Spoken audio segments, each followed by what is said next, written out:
de la collection Blu-ray et DVD de Arius Movies, volume 20.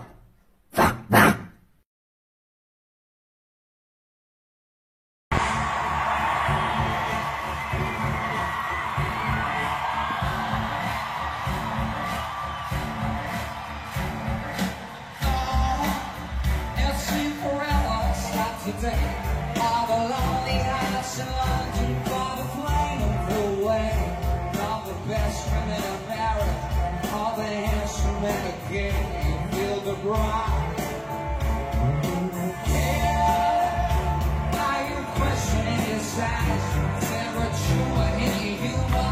Are the bags under your eyes? Do you need pants where to say? Bonjour à toutes et à tous. Donc petite entrée en matière avec un live de Robbie Williams. Je suis pas un fan inconditionnel, mais bon, il y a quelques titres que j'aime bien, dont celle-là, Suprême, Millennium, des choses comme ça. Mais après, je suis pas un dingue de Robbie Williams, mais il y a de bonnes choses. Aujourd'hui, présentation donc de ma collection DVD Blu-ray. Ce sera du DVD et ce sera le volume 20. Comme l'a dit mon cousin Chris, qui est un mec de la campagne, mais vraiment allumé. Voilà quoi. Je suis désolé, même moi il me fait flipper. C'est pour ça que quand il a dit je veux faire ton intro, franchement j'ai pas hésité une seconde. Je lui ai dit oui vas-y fais-le. Donc voilà. Bon écoutez, là il est parti, on est tranquille. Donc on va s'attacher donc à une catégorie qui me tient à cœur, c'est les comédies américaines. Il y aura pas forcément beaucoup à dire sur chaque titre, parce que à part si c'est des films particuliers, mais en gros dire ça m'a fait rire, il est rigolo, je vois pas, il n'y a pas de gros débat sur ce genre de film. Donc on va commencer tout de suite. Alors, il y a des films même que j'ai pas vus, comme d'habitude. ça changera pas. Alors, Basket Academy, je l'ai présenté il y a pas longtemps. En fait, j'ai deux films de Martin Lawrence et j'étais persuadé d'avoir un National Security et je le retrouve pas, donc je dois pas l'avoir. Donc deux films vraiment sympas. Chevalier Black qui est devenu mythique dans ce type de comédie, un mec qui se retrouve, un mec de notre époque qui se retrouve plongé dans le Moyen-Âge, un peu à la vieille des 3 mais en moins gore. Et puis Basket Academy où il entraîne une équipe de basket de losers. Martin Lawrence c'est vraiment un acteur très expressif et très sympa. L'équipe est du Cannonball, je vous l'ai présenté il y a pas longtemps avec une pléiade d'acteurs dont Roger Moore, Burt Reynolds et Jackie Chan. Ça a l'air sympa. J'ai acheté il y a pas longtemps également un École paternelle avec l'excellent Eddie Murphy à l'époque où il faisait que des succès, que des super films. Hot Babes, je sais pas du tout ce que ça donne. Ça donne déjà que Dennis Richards avait pas encore refait sa poitrine. Mais sinon voilà, bon, on verra. Je sais pas du tout ce que ça vaut. Alors, un ancien film comique que j'avais adoré étant ado. Donc comment gagner $1 million par jour. Gagner. Gagner, on sait, il y en a qui arrivent très bien. Donc c'est comment claquer $1 million par jour. Je crois que c'est, en gros, l'histoire c'est pour hériter d'une fortune justement. Il doit arriver à dépenser autant d'argent par jour. Et ça paraît simple comme ça, mais ça l'est pas tant que ça. Avec l'excellent John Candy qu'on voit là. Je ne présente pas le prochain film. C'est les Goonies que j'ai acheté forcément en Blu-ray, mais qui est vraiment cultissime. Voyage au centre de la Terre 2, donc j'ai le 1 et 2 également en Blu-ray, donc je le présente pas. Ce film-là était vraiment sympa. Charlie, les filles lui disent merci. En gros, c'est un mec qui est un peu maudit, quoi. Il a toutes les filles à ses pieds. Il en fait un peu ce qu'il veut, et puis en gros, il y a personne qui tombe amoureuse de lui. Voilà, mais c'est une belle histoire. Non, en fait, je dis des conneries. En fait, je crois que chaque fille qui a une aventure avec lui, dans la foulée, il y a un super truc qui lui arrive, elle se marie, etc. Mais jamais avec lui. Lui a du mal finalement à trouver l'amour. Donc 40 jours, 40 nuits, un film avec Josh Hartnett qui est vachement sympa, où le mec en fait fait vœu d'abstinence, de chasteté, on va dire, pendant 40 jours et 40 nuits. C'est rigolo, des situations forcément un peu compliquées, et puis des filles qui s'amusent à essayer de lui faire perdre son pari. Friends with Money avec Jennifer Aniston, hein, comédie de filles, hein, sans être péjoratif, hein, mais voilà. Je suis pas sûr que ça soit un film qui me rende dingue, quoi. Super grave, il est excellent. Franchement, c'est un excellent film, quoi. Donc, Michael Cera, Joan Hill, Christopher Mintz, hein, franchement, ils sont méconnaissables. Et c'est un excellent film d'ado à l'American Pie, mais vachement... Enfin, celui-là, je l'avais vraiment trouvé très très drôle. Endiablé avec Brendan Fraser est vachement sympa, Elizabeth Hurley, hein. Donc elle en diablesse vachement sexy, hein. Je sais que je l'avais trouvé très jolie dans le film. Et l'histoire est sympa, hein. C'est un peu un film comme L'Associé du Diable, en gros. Qu'est-ce qu'on est prêt à faire en fait pour vendre son âme au diable, et voilà. Qu'est-ce qu'on veut en contrepartie, on va dire. Un film sympathique avec Richard Gere, hein, et entre autres Farrah Fawcett, Tara Reid, hein, et Liv Tyler. Donc Dr. T et les femmes, comédie que j'avais vue il y a une paire d'années, je me souviens plus trop, mais je sais qu'il était bien aussi. Alors là, c'est un coffret avec... enfin, un coffret. Un double DVD, on va dire, avec 13 à la douzaine et Miracle sur la 34e rue. Deux films vraiment sympas, hein. Donc Miracle sur la 34e rue, c'est un film de John Hughes. Et 13 à la douzaine, il y en a plusieurs, il y a au moins 2 volumes, et je trouve ça assez sympa. En fait, c'est une famille recomposée, hein. Et donc il y a beaucoup de gosses, beaucoup de bordel, beaucoup de problèmes, puis finalement, on va se rendre compte que, comme dans les bonnes comédies américaines, c'est l'amour qui va triompher de tous les problèmes. Excellent film, Ralph Super King avec John Goodman et Peter O'Toole. Un bof, entre guillemets, qui se retrouve roi. Et franchement, il est excellent comme film. Il se fout du protocole, il connaît rien. Voilà. Full Monty, je l'ai acheté il y a pas longtemps. Comme je vous avais dit, je l'avais en laserdisc et je ne l'avais plus. Donc un excellent film britannique avec Robert Carlyle, entre autres. En gros, une troupe de mecs qui se retrouvent au chômeur, hein, des copains, enfin plus ou moins des copains, ils se connaissent pas tous au départ. Et puis, ils décident de faire un spectacle à la Chippendales, hein, en gros, avec leurs moyens, pour récolter de l'argent. Mais vachement sympa.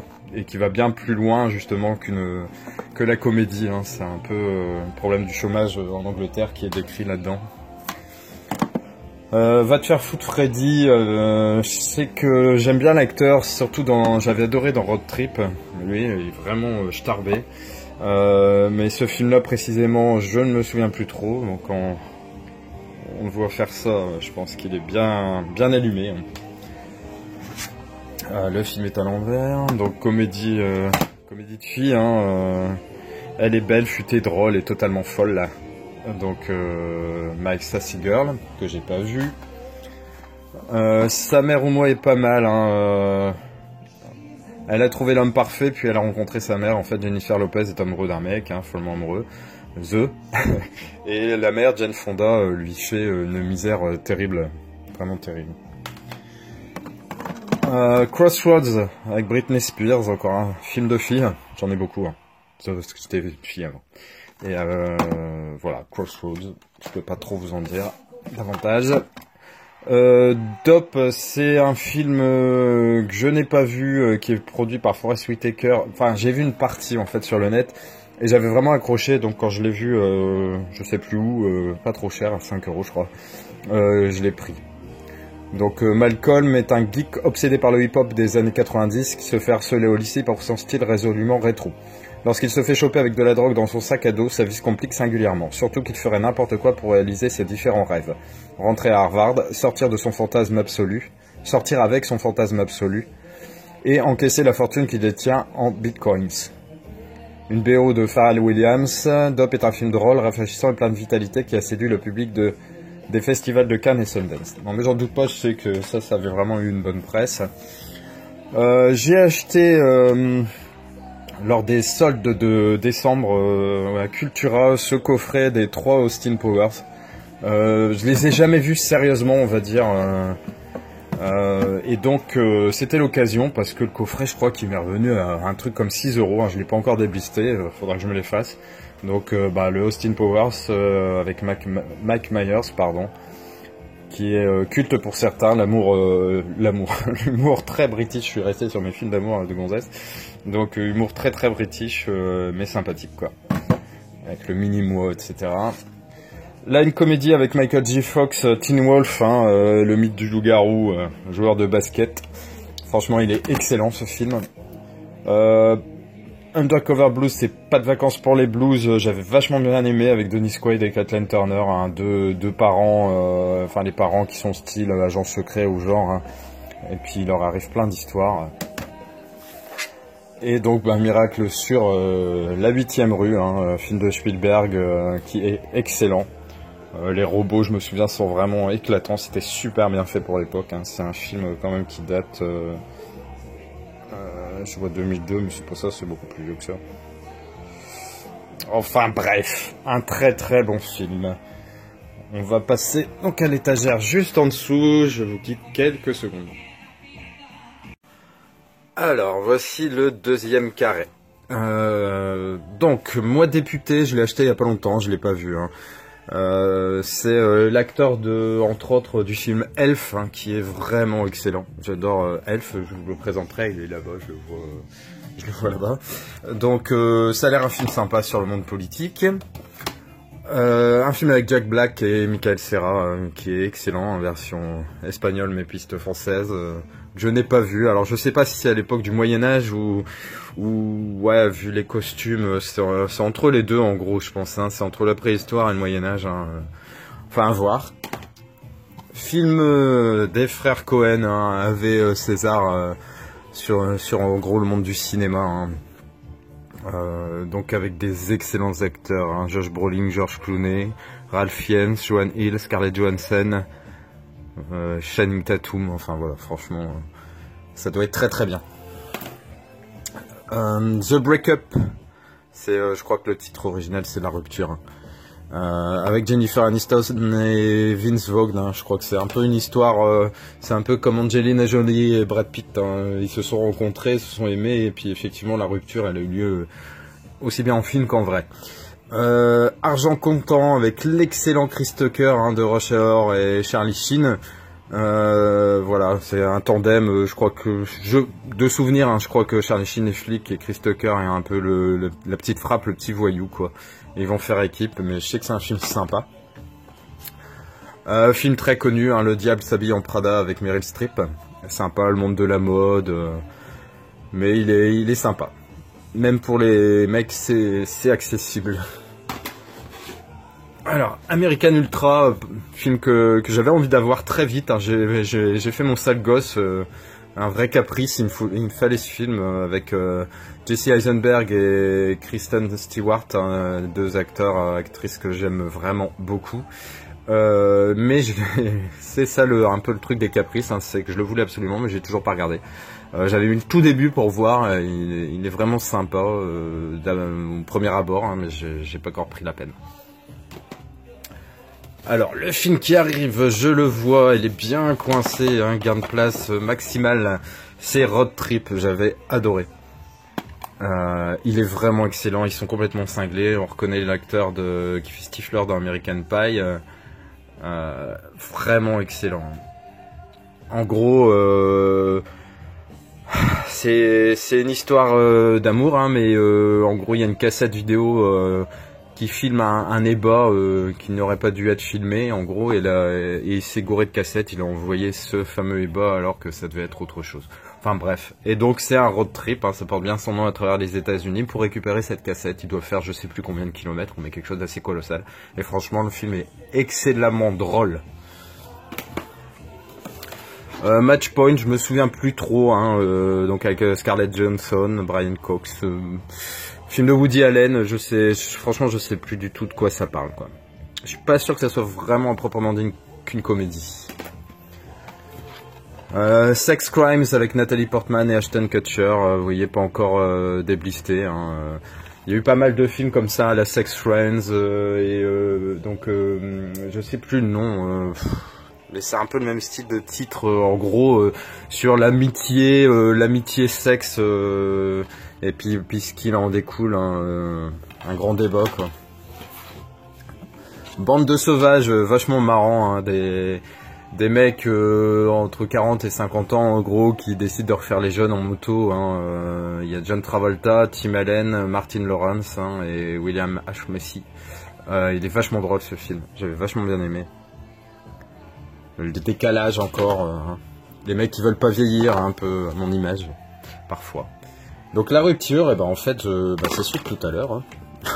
Donc je l'ai en double. Voilà. Donc j'avais dans la version boîte anglaise et puis là française, je savais pas. Le célibataire, vachement sympa, un mec qui est blindé de fric, hein, et qui cherche en gros la femme parfaite, mais forcément beaucoup de prétendantes. Hein. Il est beau et riche, donc forcément. Et donc un des premiers films où Renée Zellweger en fait a opéré, on va dire, où elle était vraiment commencé à être connue.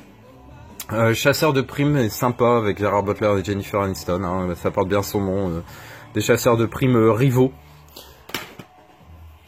L'Oncle Buck, excellent film de John Hughes avec celui dont je parlais tout à l'heure, John Candy. On reconnaît ici Macaulay Culkin. Très très bon film, hein, l'oncle complètement déjanté qui vient garder les gosses. Excellent. Alors là encore un double DVD, donc avec La folle histoire de l'espace de Mel Brooks, qui est excellent, avec parodie de plein de films de science-fiction des années 80. Et l'excellentissime Poisson nommé Vanda, que j'ai acheté en Blu-ray parce qu'il fait partie de mes films cultes, avec Jamie Lee Curtis entre autres. Franchement, il est excellent. Pour le pire et pour le meilleur, excellent film encore, avec Jack Nicholson et Helen Hunt, hein, qui est vraiment génial, ce film. Jack Nicholson, hein, qui joue encore le rôle du mec désagréable, etc. Et puis il y a une serveuse, hein, Helen Hunt, qui arrive en fait à sensibiliser cet homme, ce rustre. Et le chien aussi, qui est excellent. Là, on arrive dans le Scary Movie, hein, donc voilà, j'ai ceux-là. Donc j'ai acheté la trilogie par... Voilà, ça m'a étonné. La trilogie, je l'ai acheté pareil Cultura, il n'y a pas au mois de décembre, hein, pour un prix modique, hein, de 5 € je crois. Donc j'avais déjà le premier opus, hein, dans une édition assez sympa. J'avais adoré le premier, il était vraiment excellent. Et puis bon, donc j'ai acheté ce coffret avec les 3, hein. 1, 2, 3. Et j'ai acheté récemment, je crois que c'était dans un cash, hein, le Scary Movie 4. J'aime bien, franchement, c'est effectivement, il n'y a pas à réfléchir. C'est des parodies, et quand on a vu les films en question, forcément ça fait rire. Hein. Par contre, il faut avoir effectivement une bonne culture à la base de cinéma, sinon les références on les comprend pas toujours et c'est pas forcément très drôle. Mais bon, voilà. Dans la même lignée, il y avait Big Movie, hein, on voit par les scénaristes de Scary Movie, qui était vachement sympa aussi. Hein. Là, on reconnaît l'excellent Logan, hein, Charlie et la chocolaterie, Pirates des Caraïbes, voilà. Excellent film. Hitch, avec Will Smith, sympa, un séducteur, en fait, qui arrange la vie amoureuse de tout le monde, sauf la sienne. La revanche d'une blonde et La blonde contre-attaque avec Reese Witherspoon, les deux films, hein, qui sont vraiment sympas, qui se laissent vraiment regarder hyper facilement aussi. Coup de foudre à Rhode Island avec Steve Carell et Juliette Binoche, sympa, hein. Une belle histoire d'amour, un peu à la Coup de foudre à Notting Hill ou ce genre de film. Ça, je l'avais acheté à la médiathèque qui fermait, donc The Dictator avec Sacha Baron Cohen, hein, truc qui a l'air assez sympa sur la dictature de certains pays, je pense arabes, hein, je pense que c'est un pays de ce genre-là. Donc le maître absolu de l'humour satirique et politique est indispensable. Ça a l'air sympa, intéressant à voir, je pense. Je pense qu'il y va en fait, c'est pour un peu voir comment vivent les Américains, hein, découvrir un peu le pays. How Do You Know, comment savoir, avec Reese Witherspoon, Owen Wilson, Jack Nicholson, Paul Rudd, ça a l'air vachement sympa aussi, je l'ai acheté il n'y a pas très longtemps. Donc petit papa. Ouais, enfin voilà.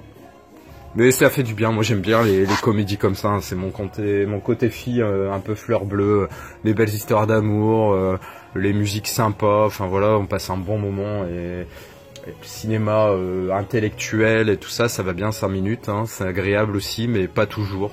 Voilà, comme je dis toujours, faut adapter son état d'humeur, enfin son film à l'état d'humeur ou l'inverse, quoi. Donc Un mariage trop parfait avec l'excellent Matthew McConaughey qui avait fait pas mal de comédies au début de sa carrière, dont une que j'ai retenue particulièrement, que j'adore, c'est Hanté par ses ex, que je vous présenterai dans une prochaine vidéo. Donc là Un mariage trop parfait avec Jennifer Lopez et Matthew McConaughey. Voilà. Donc je pense qu'on va s'arrêter là pour cette vidéo, sinon elle va être un peu trop longue, j'en ferai peut-être une tout à l'heure selon le temps dont je dispose. Bah écoutez, j'espère que cette vidéo vous a plu, n'hésitez pas à laisser un commentaire, c'est ce que je préfère. Un petit pouce bleu me fera plaisir et abonnez-vous si ce n'est déjà fait. Allez, ciao, bye!